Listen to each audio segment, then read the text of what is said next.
এই যে বিল্ডিংয়ের সামনাদার প্লাস্টার বাকি রয়েছে। এখন আমি যাইতে আছি বিল্ডিংয়ের উত্তর সাইড দিয়া পশ্চিমে যাব। এই যে এগুলা 2 দিন পরে করা হবে। ভিতরে একটু কাজ বাকি আছে, এই কাজটা শেষ করার পরে এই ডিজাইনের কাজ ধরা হবে। এই যে দেখেন উত্তর সাইডের কাজ পুরো কমপ্লিট। একবারে আমি উত্তর সাইড থেকে পশ্চিম সাইডে যাইতে আছি। পশ্চিম সাইডে যাইতে আছি। এই যে দেখেন এই একটা বেন্টি লাগান বাকি আছে, ও জায়গায় অ্যাডজাস্ট ফ্যান্ট হবে, ও জায়গায় একটা গ্রিল দেওয়া হবে। ওই গ্রিলটার দিনটা ওইটা বাকি রয়েছে, আর সবই কমপ্লিট হয়েছে। আবার এই দেখতে আছেন জানলা লাগানো ক্লিয়ার, সানসেটও ক্লিয়ার হয়ে গেছে। আপনার এই পড়ছি পশ্চিম সাইডে।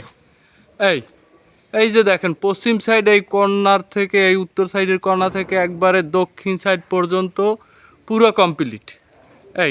এ সাইডে বাকি আছে মাত্র একটা দরজাটা বানাইতে দেওয়া হয়েছে, কিন্তু আসে নাই, আসলেই লাগাই দেবো। এই যে দেখেন জানলাও ক্লিয়ার কমপ্লিট। তাহলে জানলার ভিতরে একটু কোবলার কাজ রয়েছে, ওই কাজটু আপনার আমি ফাঁকে করিয়ে দিব এখন আমি এই যাইতে আছি দক্ষিণ সাইডে। এই যে দেখেন দক্ষিণ সাইডে কোনায় আই গেছি। এই যে দক্ষিণ সাইডে পলিথিন দেওয়া তো পুরো চিনায় না, কিন্তু এই দক্ষিণ সাইডের কাজ পুরো কমপ্লিট হয়ে গেছে। এখনই কমপ্লিট হয়েছে, আমরা এখন করছি। তাহলে একটু ওই লাড়ি দেখা যায়। ওই যে 2টা গ্রিল লাগাইছি, এই যে 2টা বেন্টিল গ্রিল লাগাইছি। এই গ্রিল 2টায় জাম দেওয়া, কিন্তু লাড়ি 2টা খুলতে পারিনি, কালকে খোলার সম্ভাবনা আছে। আবার একটু বিট দিয়ে দিছি। বিট দেওয়ার কারণ হয়েছে ও জায়গা তো সানসেট রাখে নাই, সানসেটের বদলে 2টা বিট দিয়ে দিছি। দুইটা বিট দিয়ে দিছি।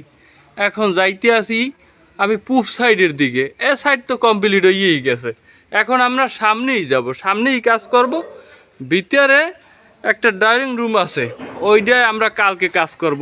কালকে কাজ করার পরে আমরা সামনের কাজ শুরু করে দেব। ডিজাইনের কাজ তো আমাদের সিনিয়র ওস্তাদ রুহুল আমিন সাহেব ভাই, সে আসলেই আমরা ডিজাইনের কাজ করব। এখন তো এর তো আগেই দেখছেন। যাই হোক, এখনও দেখাইলাম 2টা দরজা আছে, তাও লাগামো আনে। দরজা 2টা একটু কেলাম লাগাইতে হবে, তো কেলাম লাগাই দরজা 2টা লাগাই দিব আনে। ঠিক আছে, আমি এখন রাখলাম। আল্লাহ হাফেজ।